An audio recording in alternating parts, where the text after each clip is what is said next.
সুপ্রিয় ভাই ও বোনেরা, আসসালামু আলাইকুম। আজকে আপনাদের মাঝে কিছু গুরুত্বপূর্ণ কথা নিয়ে আসছি প্রবাস নিয়ে। তো এখানে উপস্থিত আছেন আমার ছোট ভাই ব্রাহ্মণবাড়িয়ার কৃতি সন্তান বাইজিৎ আহমেদ।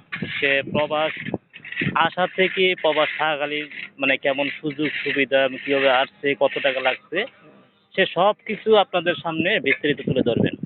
এখন তার মুখ থেকেই আমরা শুনি।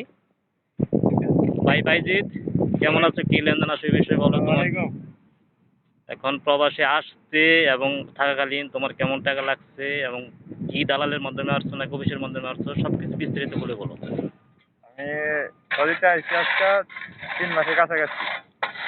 আমার বললে ছিল প্রফেশনাল কাজ, প্রফেশনাল কাজ 8 ঘন্টা ডিউটি, 1400 টাকা বেতন, খানা 640 টাকা বেতন, রেজিস্ট্রি কাজ সব কিছু করে 4.5 লাখ টাকা গেছে।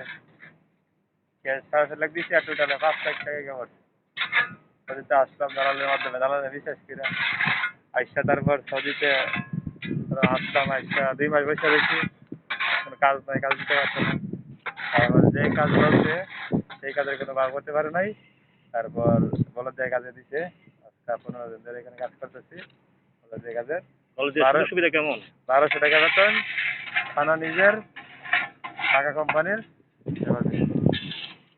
তোমাকে অসংখ্য ধন্যবাদ বিস্তারিত বলার জন্য।